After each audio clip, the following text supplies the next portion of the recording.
Hey, I'm Reggie Ponder, the Real Critic, and welcome to the Real Critic Roundtable. This week we got Katia Woods back in the house. We got Sean Edwards. Then we got Mercedes Springer in the house. But anyway, this is where black critics come to discuss, debate, and have some fun. And so We here. we We here. here. I'm glad y'all are here, and I really appreciate We y'all. here. So here is my opening statement. I want to talk about getting back to normal. You know, going to the movies, having that dinner before the movies, going to get drinks after the movies, talking about the movie with your date, maybe even getting dragged to the movies with by your children to go see that movie that you really don't want to see. Just getting back to the good old days. You It didn't sounds tell me your familiar, best right? friend. You didn't tell me your best friend was Michael J. Fox, because you're gonna have to get in the DeLorean. You're gonna have to get in the DeLorean for that one. Just getting back to the good old days. But it sounds familiar, right? Well, a lot of folks really want to get back to the good old days where there's no protests, no problems, and or at least we don't talk about them or we don't bring them to the forefront. Well, I, for one, I'm not looking for getting back to normal, and especially as a black film critic. I developed this form because normal is underrated. Yes, I said it, underrated, because it doesn't live up to what it sounds like. Normal sounds like happy. Normal sounds like good. Normal sounds like fair. Normal sounds like equity. But it's not any of those things. You have to know that what was considered normal for many was considered problematic for black folks. And I just don't want to go back to normal, where black critics are ignored or we're at the end of the red carpet. Oh, that's if we make it to the red carpet. Or where we don't get people to send us the movie, where we fighting to find out whether we can see the movie. I don't want to get back to normal, where many of us don't get the interview, we don't get the movie to screen, and we have the studios and people in the industry thinking they doing us a favor. They doing us a favor by sending us the stuff.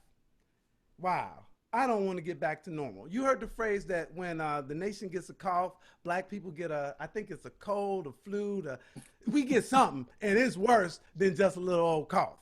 So while I know that there will be some people who want to get back to normal, I just want to say that normal wasn't good then, and it will not be good in the future. And while I know that there will be a new normal because of this pandemic, I'm just hoping that the new normal is not worse than the normal that we've been living before the pandemic. That's just me. That's just something to ponder. Oh, Anyway, I love that. That hey, was dope. That was dope. man, And true. And right, true. right. So, Sean, it's your turn, man. You up. Your opening statement, man. Well, my opening statement, I'm based in Kansas City, Missouri. So I gotta give a big shout out to my main man. And we're gonna talk about his film a little bit later in the show, but I gotta give a big shout out to my man, Kevin Wilmot, Academy Award winner Kevin Wilmot, who won an Oscar for co-writing Black Klansman alongside Spike Lee. He's got a new movie called The 24th out, and it also stars Trey Byers, who's also from Kansas City, Kansas, right across the river, right across the street. So a big shout out on that big KC, Missouri metro area collaboration. It's kind of a cool story because Kevin Wilmot is also a film professor at the University of Kansas in Lawrence, Kansas, and Trey Byers was one of his screenwriting students, and these two guys co-wrote The 24th together. I love come-up stories like that. I love collaborations like that. I love when we come together and work in unity. So I just want to give a big shout-out to Kevin Wilmot and Trey Byers. And a lot of people need to know that name. Kevin Wilmot has been deep in the game for a while. He's 8 movies in, and his masterpiece is criminally underrated and underseen, Confederate States of America. That movie is so, man, that movie is so relevant right now. We're actually living in the third act of that film. If you haven't seen it, go check it out. Confederate States of America, written and directed by Kevin Wilmot. Anyway, Katya, you up. I'm going to give a shout out to Clayton Davis, who Yes, just yes. got a job with Variety as a film editor. Clayton has had his own site. He's been in the game for a long time. It's a really significant hiring because Clayton is not only Black, but he's also Latino. He's Afro-Latino. And it's a much needed presence. And he will be in a position of authority. You know, he'll be reporting to someone, but he'll have people under him as well. And again, it does go to show you, because a lot of people are like, why creating your own platform? Why do you have your own platform? If you produce good work and you're consistent in that means, other people will take notice. And I think especially, you know, I got to give Variety credit. They have been walking the walk, you know, and we talk about people when they're not doing the right thing. I think it's important to show, should they be done? Should they have been shut the door down? No, there needs to be more hirings. And so the ball is still in the court. Hollywood Reporter, Vanity Fair had some promotions yesterday. However, there's already people within their wheelhouse. You know, it wasn't anyone brought in new. So I do think that, you know, there's still a lot of work to be done. But shout out to Clayton for getting that position. And I know he's going to do great things. He'll be covering award season, which is really important because he'll be bringing in that perspective and highlighting our people that often get overlooked. You know, everybody's talking about, I love Amy Adams. Everybody's talking about how she still hasn't won an Academy Award, but we all know we got a list of people that deserve one too, you know? So I think this is a great hiring. All right, Katya, I love your opening statement. So Mercedes, what's your opening statement? I'm gonna have to really give a shout out to Myra Brockakil, superb writer, you know, storyteller. You know, Netflix is showing a bunch of these, you know, nostalgic sitcoms now, and she's written for 3 of them. So, you know, creator of The Game, creator of Girlfriends, you know, a beautiful writer. And Netflix has all these nostalgic shows on there right now. I said we get to Netflix, let's support our sister. Shout out to Myra, give her flowers. Those are great shout outs, and I'm really that's why I like doing this, is because we get to talk about the type of stuff that the industry doesn't talk about enough. And so I really appreciate you guys for that shout out. So our first movie today is the movie Unhinged. And Katya, you know, you had me laughing already before we even got started. But what is this film about? This film has Russell Crowe as this down and out angry dude who's had some family problems and gets into a car road rage situation. And the situation turns chaotic.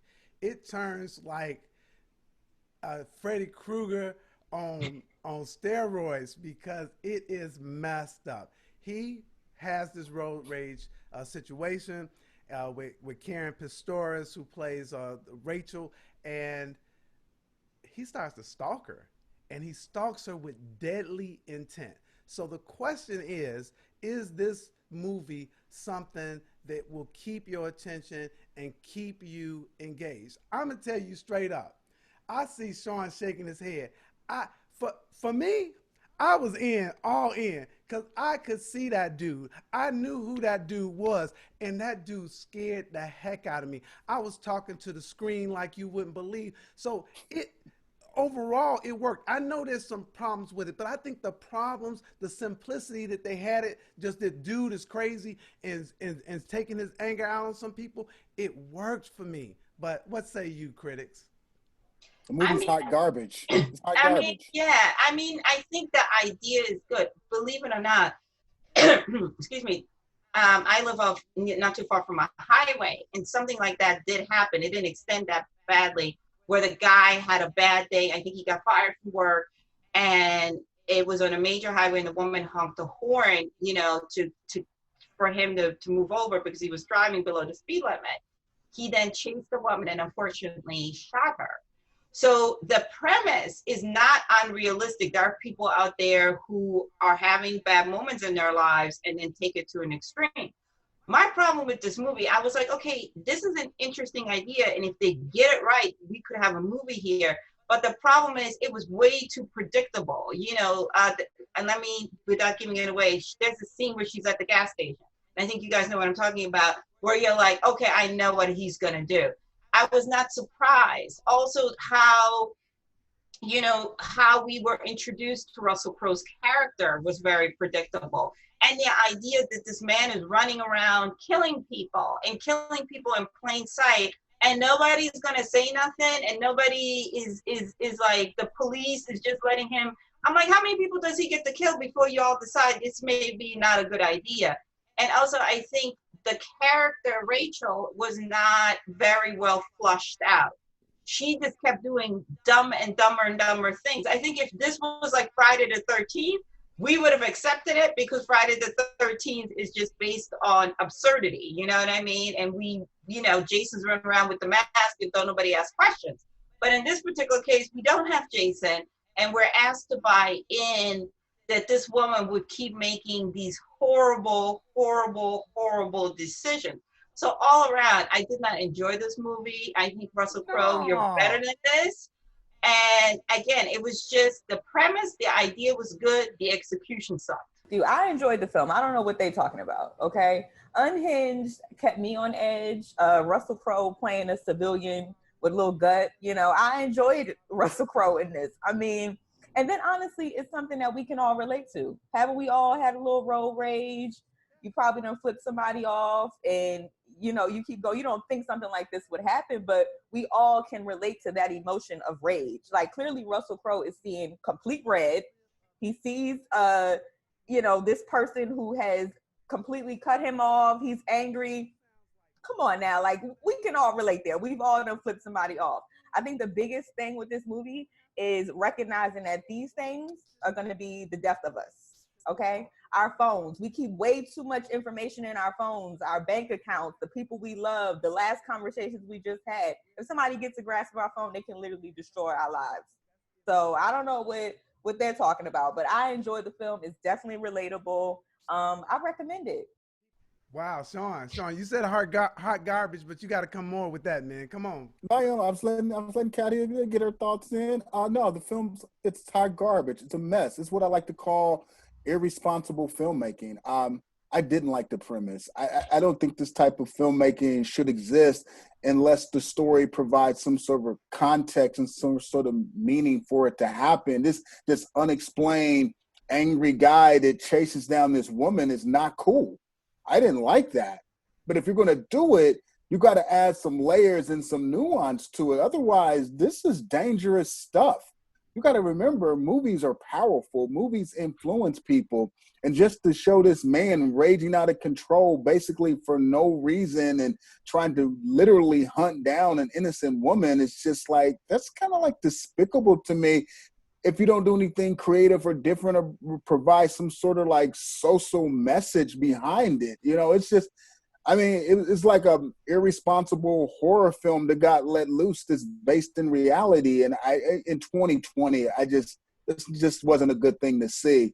It was also, I thought Russell Crowe, he could do this type of role in his sleep. So, it just felt lazy. It felt non-creative. It's very predictable. And I was unsettled by it. I just I don't want to watch this. Wow. I don't want to watch this at all. So it didn't sit with me like that, Sean. I really like your perspective of that, how it might fall on some people because of the especially in the climate in which we're living. I buy that, but I know this guy. I know this guy, and I didn't need any backstory about why this guy flips, because if you here in Chicago on the Dan Ryan, on any one of these I get that. Here, right. These people are flipping out on the regular, and just for honking the horn.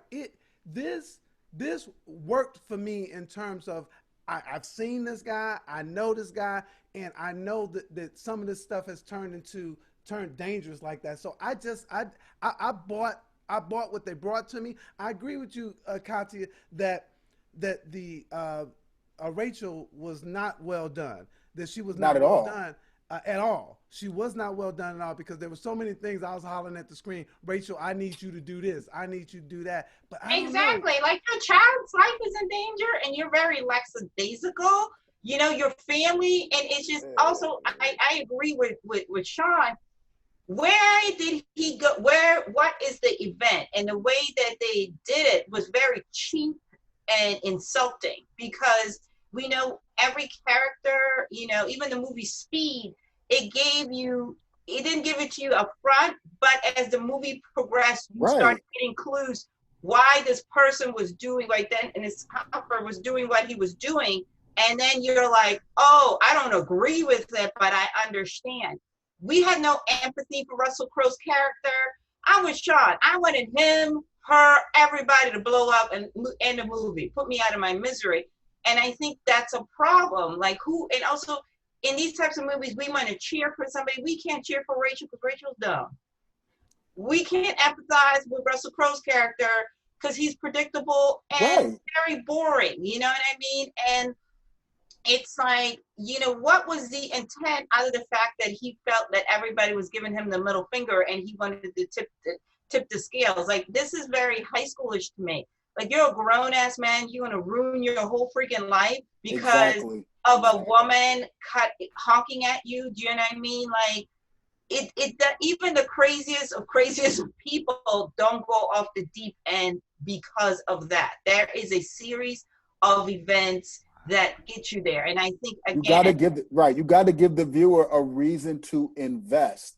And my rule of thumb as a critic, I hate when the title of a movie describes the movie. This thing is totally unhinged. It is. And also, here's some even more importantly, you were saying we're getting back to the normal. Movie theaters are opening up. Are you really trying to have people risk their lives, have people coughing on them and everything for this movie? And on top of that, they are raising the prices of movies. Don't sleep. So now you risk your life, you don't spend your money, you don't took time out of your day, and this is the movie that they want you to do all of that for? Now, I would be mad. I mean, you giving me something like free parking or something. Y'all we not doing hard. Y'all coming hard. I'm not unhinged enough to go to the theater to see this, but because I'm not that unhinged, but it worked for me. I was like, somebody will like it, and you know what? Angry black it was in the UK. They had it, and I believe only like 30% of their theaters, and it made $235,000. You know, so I'm thinking to myself, people were either freaking bored. Obviously, things are not as dicey over there as they are here, but still, I'm like, the people that paid to see it really must have been like, yo, I can't be at the house with my in-laws anymore, or something. But I feel like it's very important that us as critics in this climate, as Sean says, I cannot tell you to risk your health for this movie. If it's VOD and you want to support Russell Crowe, go ahead and do that. But definitely not for spend $20 and some stale popcorn that you might not be able to eat. And now we got the movie. Popcorn gonna be fresh. It's gonna be fresh because it's not. They're gonna have some fresh popcorn. What you got to say, Sean? Well, the problem with this is, I mean, Russell Crowe is a fantastic actor. Like, I just don't understand why he did this film. I mean, Russell Crowe has range. You know, I just don't. You know, what about this script made Russell Crowe decide that he wanted to make this film? I do not. I mean, I'm not inside of his head, but I just don't get it. I don't know. That's the way I always keep going back to this paycheck thing. This is an angry white dude, and we got a lot of them people. Come on now. It's been done. Falling Down. Falling Down is a much better movie. It's not a classic by any means. Taxi Driver. Better. Go watch that. Taxi Driver, Falling Down. There's a number of other movies that deal with this same sort of situation that are much better. I don't get it. I'm just saying, personally, I don't get it. I'm thinking like, Russell, you had scripts. Was this, and what was put together scripts? And what was the money? I hope at least if you're going to do this. If you're going to do it, yeah. I hope the check was good. Because if you got a check less than 20 mil for this, sir, we got to talk. All right. Well, you I didn't get it from the critics. I did not get it. Last word on this. Not just saying, I didn't get it. It wasn't even fun. It wasn't even fun. Hey, you heard it from the critics. I don't even have to go around the horn. Kachi is like, we not risking my life to go see that. And if you risking your life something wrong, Sean is like, see what? What you Well, think? I'm not risking my life to see. I'm not Not risking my even life at to the see anything. drive-in. Go see a classic movie over that. No, we Yeah, got. this is a straight up skip it. Like seriously, All right, you straight up guys. skip So, it. so because of that, and because it's only three of us, so one of the things that you said a little earlier is like, what movie would you risk your life? I don't know the answer for that. What movie would you risk your life to go see? I don't know if there's any movie that I'm gonna run to the theater to risk my life to go see. But since you brought it up a little earlier, Sean, is there a movie that you'd be like, man, I got to go see that?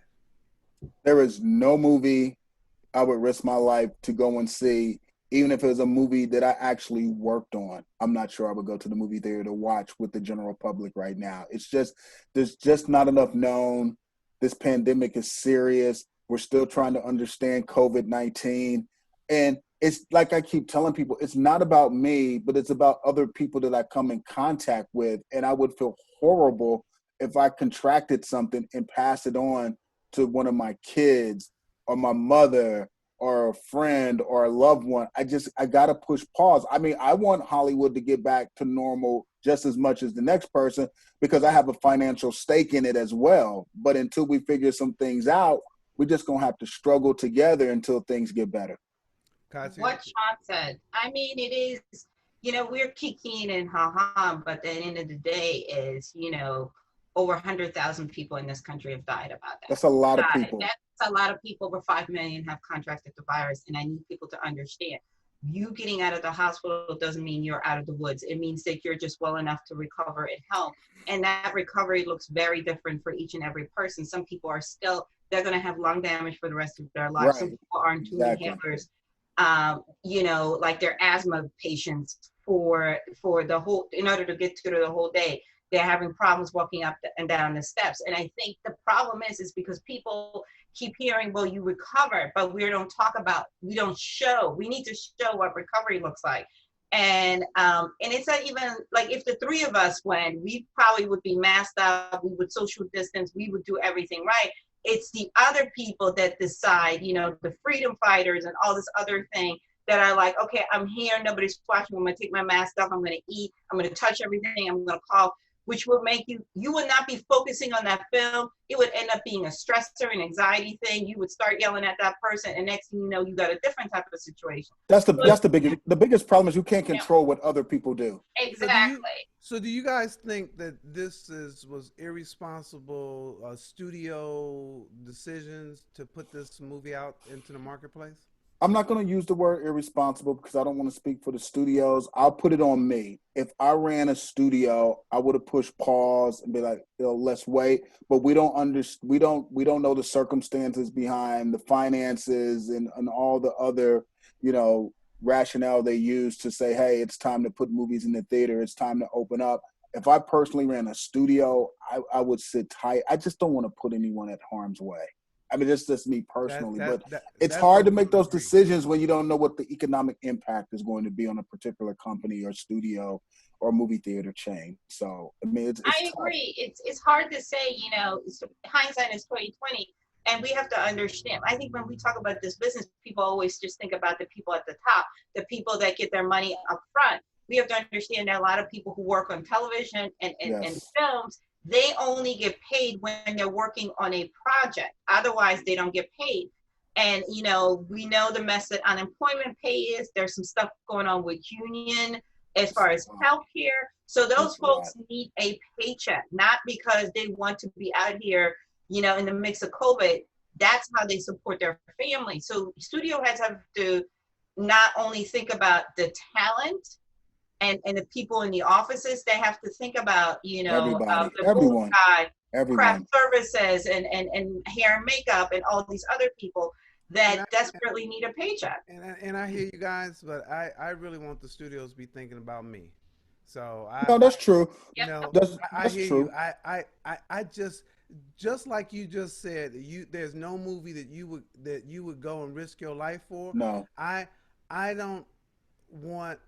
I don't believe that the studios should be out here knowing that what Katia, what you said is going to happen. There are going to be people who are going to not wear their mask or take their mask off and cough and do all this other type of stuff. So I just don't think that it's smart on their part in any form or fashion to do that, even when you're talking about the money. That's what I'm thinking. And you also got to remember too, Reggie, that like I'm in a situation where I'm on television, so I can't go on air and tell people to do something that I wouldn't do. For That's sure. just I cannot in good conscience I cannot go on air and tell people to do something that I wouldn't do. That's just not fair. Well, I really appreciate this part of the conversation. That is really great. Moving on from not watching a movie and being a little unhinged to the new movie coming out, which Kevin previewed a little bit.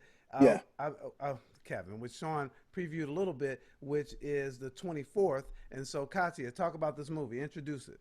I mean, it's a really powerful movie. I feel really sad that we didn't know more about this. You know what I mean? This is where cinema can be great because it can teach you something and it can make you go down that rabbit hole and want to know more. It's about especially Black troops it's about Black troops that went down south to train to go into World War I, and they were in Houston, and it was Jim Crow, very racist, and having to deal with superior officers that were racist and having to endure racism in a town, and it just gets to a boiling point where these soldiers have had enough and they stand up for themselves. But you know what happens with Black people when they stand up for themselves, especially during that time when the justice system definitely wasn't looking out for them.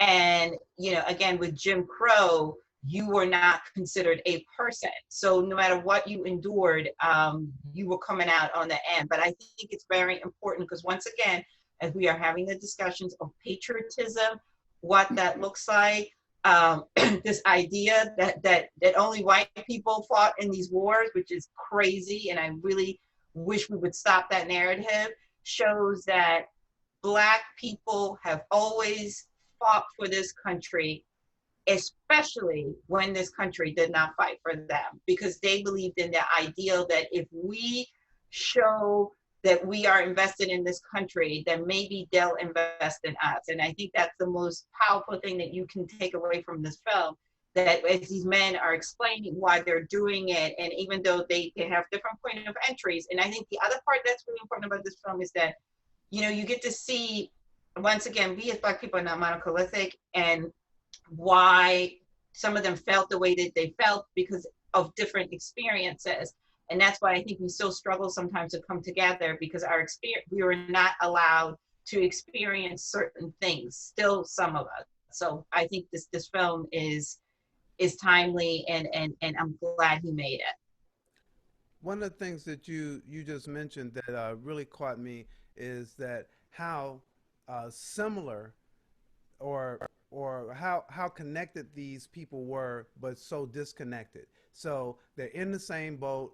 They're all in the army. They're being treated in the most vile and terrible way. They all want to be men and be treated like human beings, but yet these other things keep them separated as we go along, meaning colorism, be it one is in jail and educational experiences, all the types of stuff that made it say, well, we're different, when there was so much to say that, you know what, we are the same and we are in the same boat. And I think that what Wilmot did in this was to show that in a way that really made sense, actually. No, he did a great job. The thing that I like most about the 24th, and the thing that I like most that Kevin Wilmot did with this film, is he exercised cinematic patience. Because you would think like a lot of filmmakers would have rushed to the climax, which is, the confrontation between the Black soldiers and the white police. But it was the pacing was good. A lot of times when you say a film is deliberate, you think slow and boring, but that's not true in this case. I like the fact that he took his time. we got to understand the nuance of the lead character, which was portrayed by Trey Byers. You got to know who he was. You learned about his background. You understood his motivation.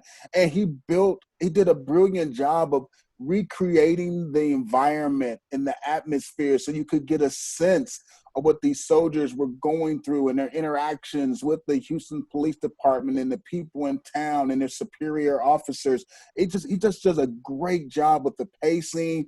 And even though some of the dialogue sounded a little bit too contemporary for me, he still did a good job of utilizing dialogue to set the tone and keep the story moving forward without rushing it or beating you over the head. Like a lot of times, filmmakers will take a topic and they beat you over the head. He just let it sort of naturally unfold. And I thought he did a great job because he just stumbled across a photograph of the courtroom and then built out the story from there. It's a really wonderful example of how to treat like an unknown sort of occurrence in history and really build it up so you have a better understanding, but also want to research it more.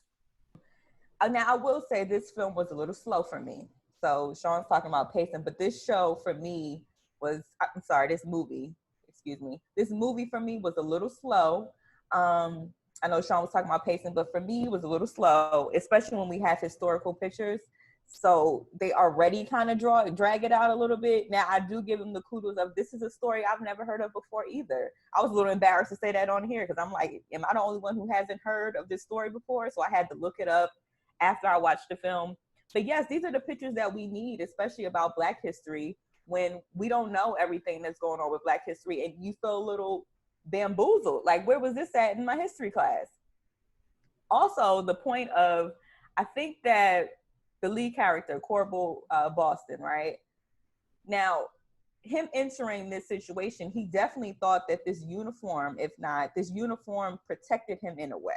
Or maybe a lot of Black people think that as well in our police force and everything. Sometimes they think that this uniform is going to protect them from being Black.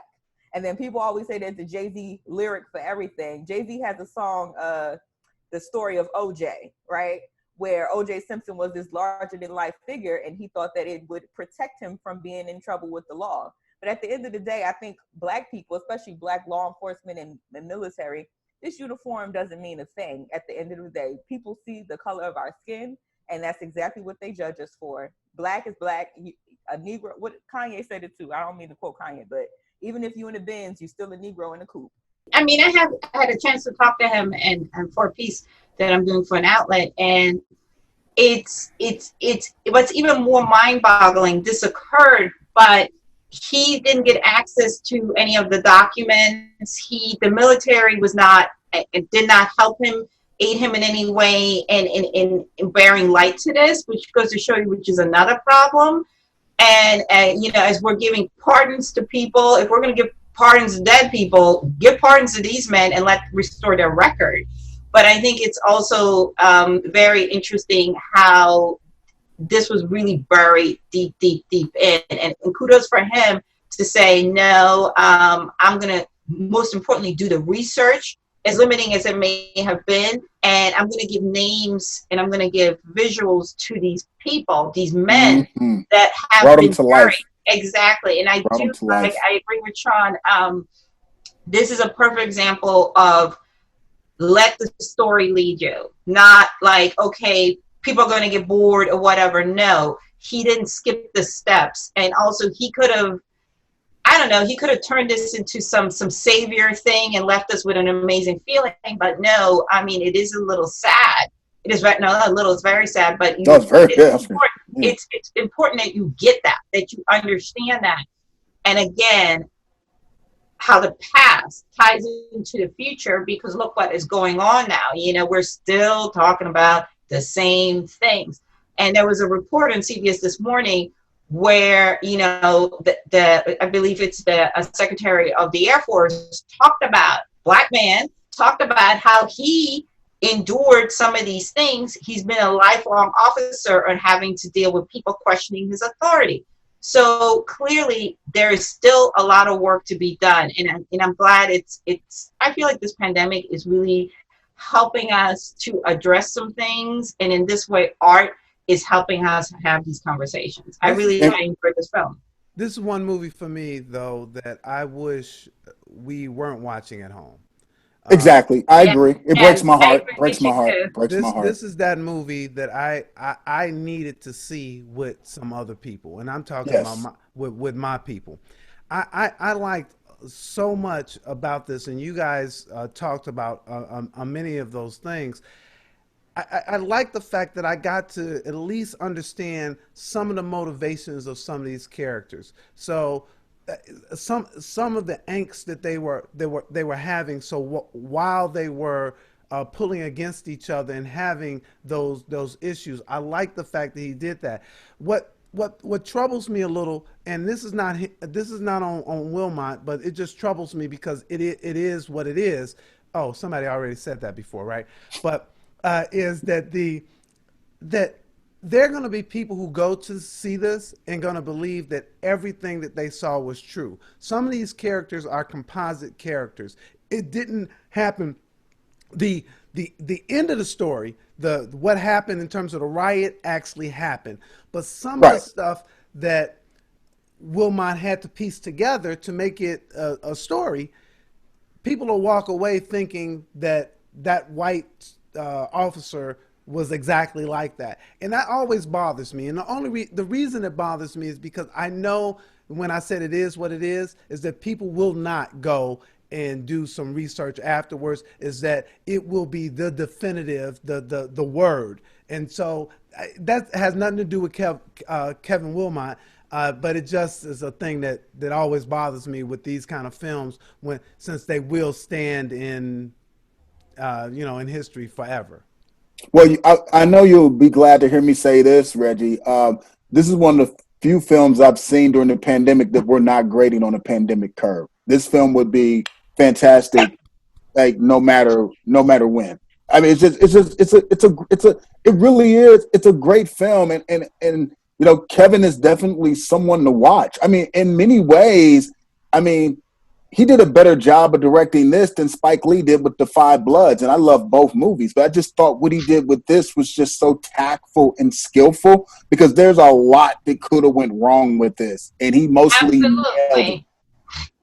And getting back to you, I think you're talking about the Tom Hayden character, but I think what he said, his intent with that character was to show that um, he looks like an ally, but he wasn't willing to risk. Excuse me, I'm so sorry. Bless you, Allergy. bless you, bless you. Thank you. He was an ally, but he wasn't willing to risk his life or his security in order to stand up for these men. So it's like I'm only willing to go that far. Do you know Which what I makes mean? sense. That And makes That sense. makes it sense. does make sense. And I think it's a subject matter that we're still discussing today when we say, when we speak to our white counterparts and we say, allyship is not just saying the word diversity, which I wish we need to shout. It's Yeah, showing and proving. Do I'm you know what I tired of mean? that. It's you being uncomfortable. It's you willing to be uncomfortable in order to stand up for what's right. And again, I like the fact that he showed the flaws within that allyship because, too often in these films, and this is why it's important that we're involved in these things, the white person swoops in and saves someone, and this person's survival is continuance because of the white person. And I like that he showed the cracks in this man's character. Do you know Yeah, what I there's mean? also because there's also a great scene that I don't want to give away, but the scene actually pushes against the notion of the white savior, which Thank is you. something you hardly ever see. Yes. And I almost stood up and cheered. I'm like, oh my God, And that was again, great. it proves when we're involved and we get the eyeball and we get to have that conversation, it makes a world of difference. And It does. it makes a world of difference because again, we are still having this conversation, the same conversation, just in a different time. So again, I love this film. It was supposed to show at South by Southwest. Yep. I think, it would have helped, that festival would have helped to get a It would lot have more got, yeah, buzz exactly. and everything. It's exactly what you guys talked about. We would have seen it in the theater. And, again, I hope I'm definitely going to tell as many people to invest the money into seeing it.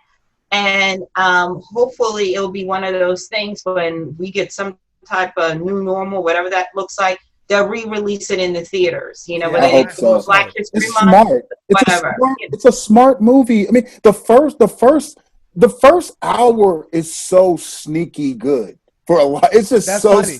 That's it's funny, so Sean. sneaky good. That's funny. I like that. It's sneaky good because it is. It really is sneaky good.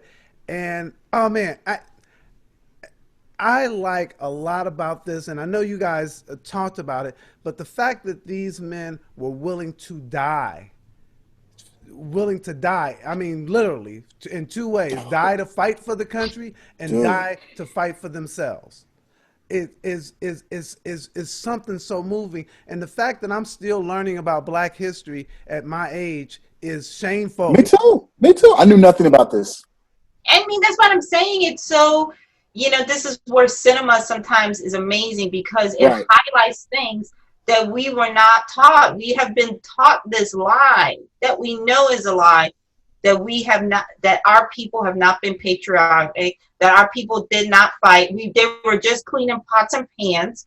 And I am personally tired of it. Yeah. And then this is a great way to say, your history lesson is full of crap. You need to fix this. And then it's up to us to push back and teach our kids to know, hey, and just to see these men in uniform, or even Mikatel's character, a sergeant, you know, when he talks about, you know, this isn't true. Like, I was there, I fought in this conflict. All of these things Yeah. are very important to see. And it's like you said, Reggie, I hope it motivates people to be curious and learn more, especially about Black soldiers in World War One.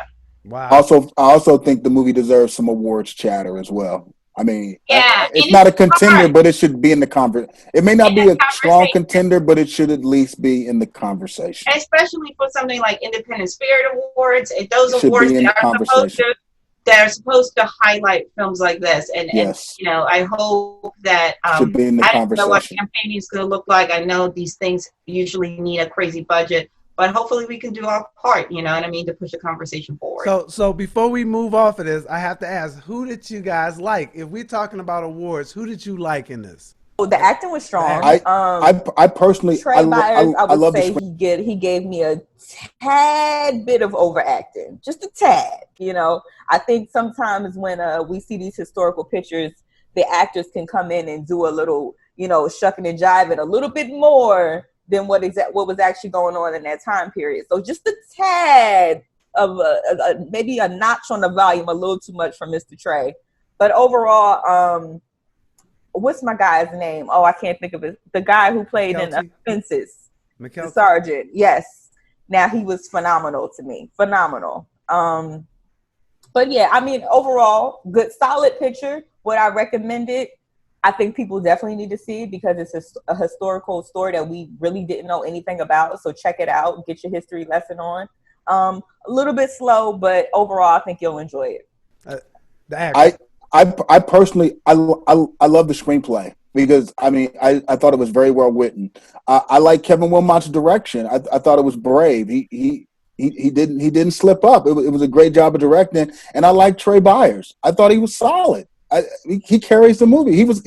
He made that character very interesting. He was very layered. I loved all the courtship that took. I thought it worked. I liked him a lot. I like those three elements, and the cinematography was dope. The cinematography absolutely was really good. Definitely the screenplay, you know, and I definitely am glad that Trey did this part because this man cannot go down for Empire. No, thank you. Right. Yeah, that's right. You know what I mean? Yes, I know that people love that show, but I don't look at the show and go, "Oh, this talent is better than this freaking show." Right. Great point. Yeah. Okay. He's good in the movie. He's real. Dude, he's really good in the movie, man. He's every bit as good as Denzel Washington was as Trip. You know, yeah, it is. And again, very so again, Trey, fingers crossed, friend. You get some better he's parts. good. He's really good. Very good in this movie, and so, like you said, fingers crossed. So, I'm thinking that you guys saying this is like a must-see movie. I'm gonna have to say no. No, say it ain't so. Mercedes, you hurt me. I'm sorry. I feel like, you know what? I value my dollar. I value my dollar. There's certain movies I will definitely pay to go see. I'll pay twice to go see it. I don't know if this was the one. This wasn't the one. But hold on, let me push back on you on this. Okay. We got Academy Award winner Kevin Wilmot writing this one, and he puts together a piece that we don't know about these guys at all. The acting you just got through saying was solid, and then you not gonna pay for it. I mean, we talking about buy black, support black, and you gonna come like this? And So, you, okay. and I hear you, Reggie. I oh hear my you. goodness. I hear you. Okay. My thing is, I'm big on story. I'm big on story. The story here for me was what happened historically, but there wasn't an arc for me. I mean, yeah, they got a little crazy at the end, but where was the climax? Where was the curve? What was the emotion that I was feeling? I didn't feel that ride that a good storyteller can take you on. And no shade to Mr. Kilmont, you know, I know these y'all people. It didn't take me there. I didn't get that feeling of a good storytelling. The historical part of it, yes, that's the story we need to know. But did it take us on that wave of emotion? Did we laugh? Did we cry? Did we, I didn't. Wow. I enjoyed the film. Don't get me wrong. I always say this: there's a difference between liking a film and it being Oscar worthy. I got a million films that I like, and I watch them all day 20 times, but that don't mean that it's Oscar worthy. So you just heard Sean say that he believes that this should be considered for the awards. He just got through saying that, and then you're gonna come up here and say, "No, even Katia, I think you just heard her say that this film should at least be up for some of those awards, like the some of those awards that might not be Academy, but some of those right before that." And you come, man. What I'm hearing from Katia and Sean right now is, I understand this is a story we need to know. Doesn't make it a solid, great picture. There's a difference, y'all. I'm sorry, there's a difference. We need to know the story, but was it an overall 10 out of 10 picture? I can't give it that, y'all. All right, well, man, you heard me. Pay this, be in the house, get the family, and yeah. Mm-hmm. I'll put it this way: this is the first must see of the pandemic. This is the first must see of the year. I don't think I've really said anything as a must see. There are a couple of movies I saw that haven't been released that are really good, and I don't really like to promote movies that the general public doesn't have access to. Right. But in terms of movies that the general public can actually go and see right now, this is the first true must see of 2020 for me, in my opinion. For that one. I'm a no, I agree. I think there's always, I keep saying this, the one good thing about this pandemic, these smaller films that would normally get overlooked and lost in the love. You know what I mean? They are getting the attention that they deserve. Because we all would have been on the hype machine, right? Yep. And this would have gotten like this paragraph while we talking about how awful the blow up stuff is, you know. Although this movie might have had a fighting chance if the festivals were allowed to happen, but we'll never, like I said, all bets off the table, we'll never know, because this is such a different and strange year. We'll never know. But that's why we're here, Reggie. Go see this movie, people. Please go see this movie. Thank you. So the next thing is, Sean, you brought up this issue that there's so many black biopics coming in. Introduce the topic and give us your thoughts on this one. Well, it just, I was just thinking about it because we have dueling biopic projects that are about the Black experience. They're the dueling Aretha Franklin projects, and then all of a sudden, out of nowhere, which I don't know what took so long, is actually sinful, excuse the pun, but they're dueling Mahalia Jackson biopic projects. And I just, I know why it happens, because the industry is weird that way. But I just thought it would open up the door to talk about, figures of history that deal with the Black experience that deserve biopics that haven't had one yet. And, I just want to toss that out to everybody. Who deserves a movie that hasn't had one yet? And what biopic that has been made would you take back and redo? I think I definitely can see them doing something since John Lewis passed and his name has been fresh in everyone's mind. We know this journey, but to see how he came to that journey, as a young man, you know, to see like that transition and what gave him courage, and then also post Civil War. I mean, it's not Civil War, post Civil Rights. Civil rights, yeah. But he wasn't that old now. Civil rights. He seemed like it though. He seemed like he was in everything. Yeah. He was around for a long time. Post Civil Rights, like what was life like? You know what I mean? How did he feel his sense of purpose?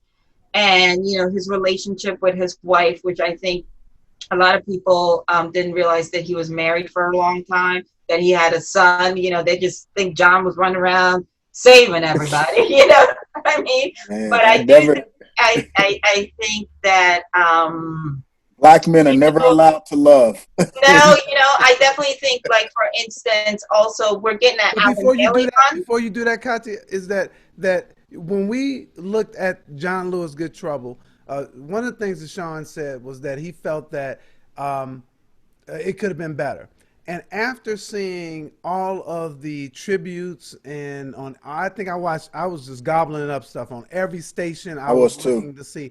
There was a lot more to the guy that we miss from Good Trouble. He's was legitimate. a good starting point, but I'd like to see a real. I disagree. I agree with you so much. I'd like to see a real biopic on John Lewis. I'd like to see somebody like a Ken Burns tackle that. Do you know what I mean? Because I think and him do it with a collaboration with a Black documentarian. Do you know what I mean? Because I think his style and a way that he story tells is very palatable, but then bring in the Black expert on to make sure that the perspective stays on course. And I think that is great. But for me, the other two is Arthur, was it Alvin Ailey's getting one? I believe Barry's working on that. And Arthur Mitchell, the creator of Dance Theater of Harlem. You know, I mean, I think these are icons that change conversations and mediums. And again, it's unfortunate, but we don't talk about their careers. You know, Arthur Mitchell was the first Black man to be a principal dancer with American Ballet Theater. That's huge. And it wasn't until a time where, you know, people were still uncomfortable seeing a Black man with a white woman in any type of medium. And he filled that space.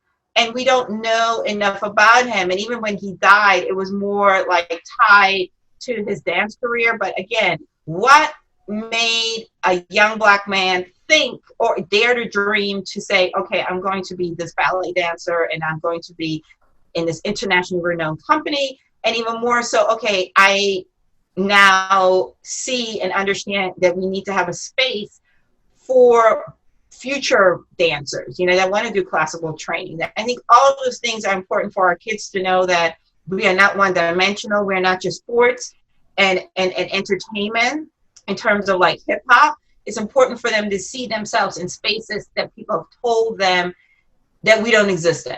And I think these biopics and are important. But I do agree with Sean why it's important to have new biopics from Mahalia Jackson. I get a little bit concerned that when we do these dueling things, right, that we kind of lose perspective. Is this just about getting Black butts in the seat and getting that audience?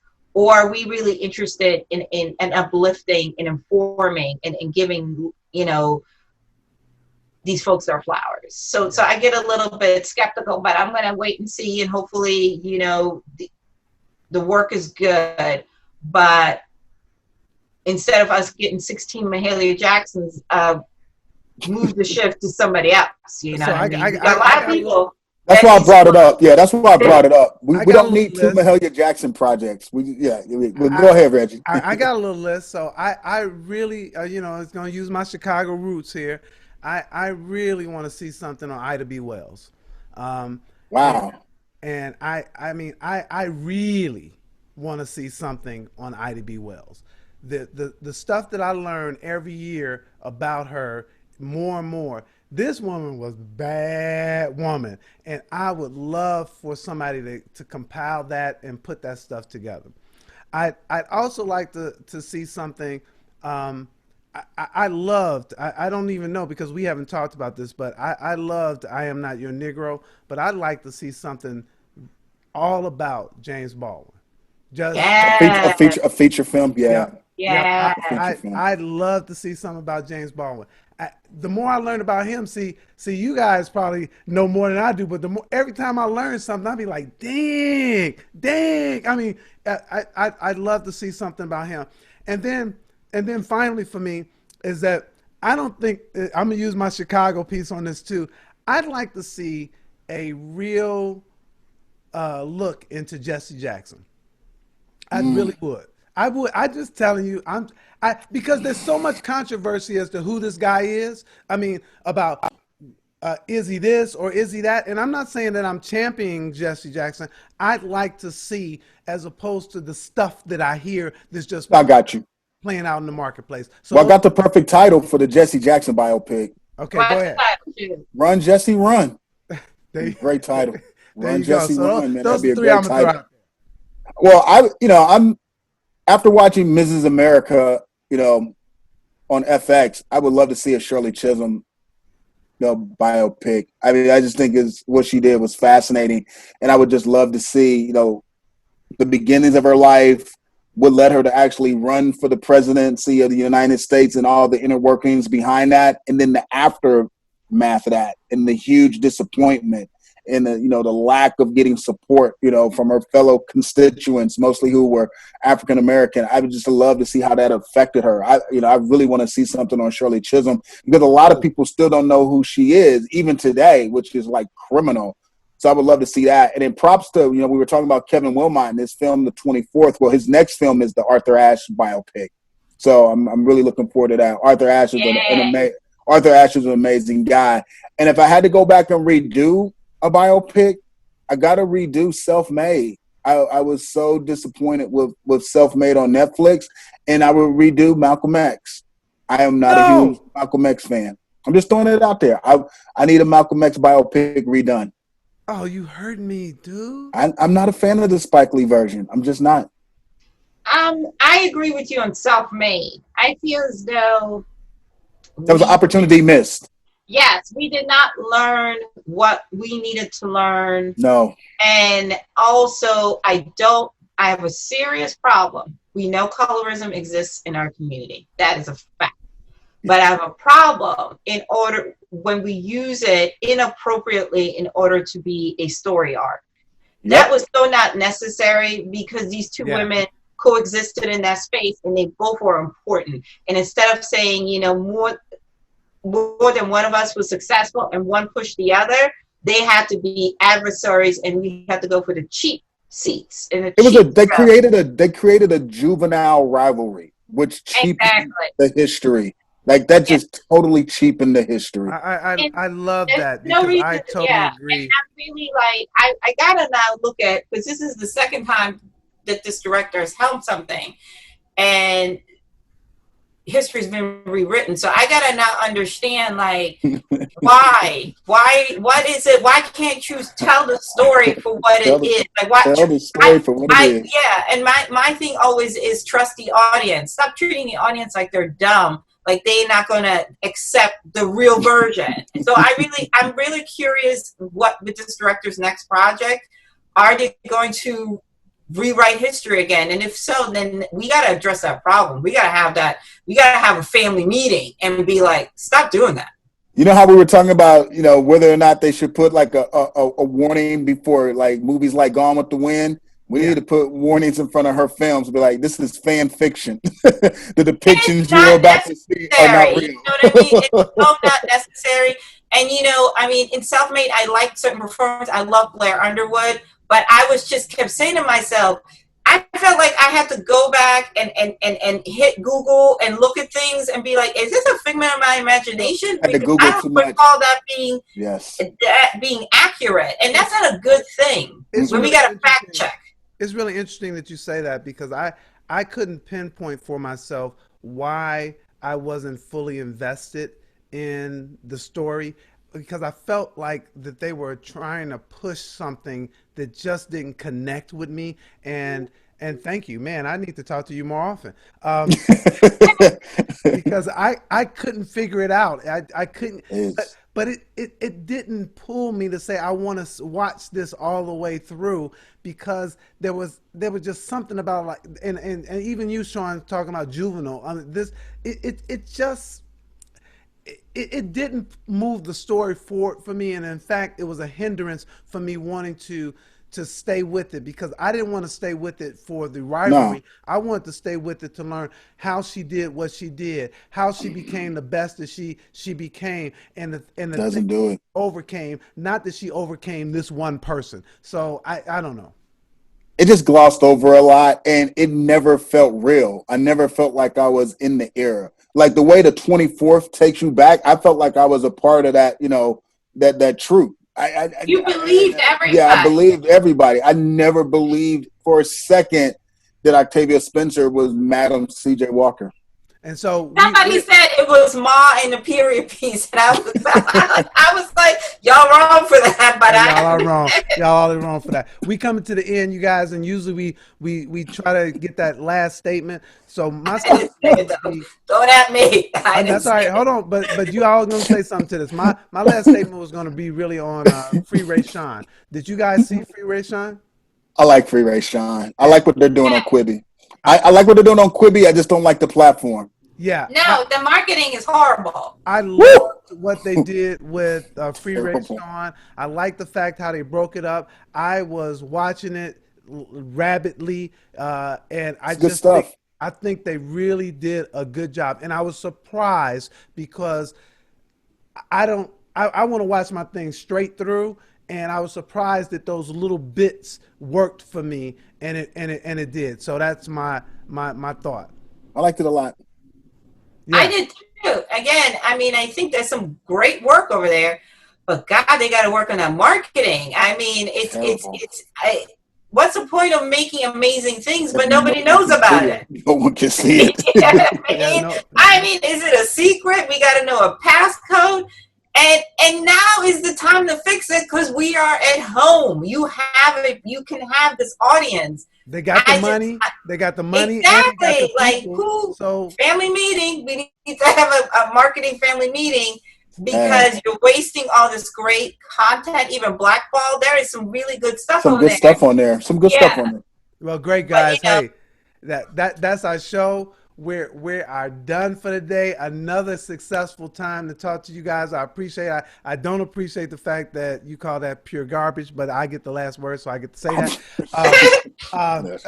anyway, we will see you next time. This is the Real Critic Roundtable, where Black critics come to debate, discuss, and have a little fun. Talk to you guys later.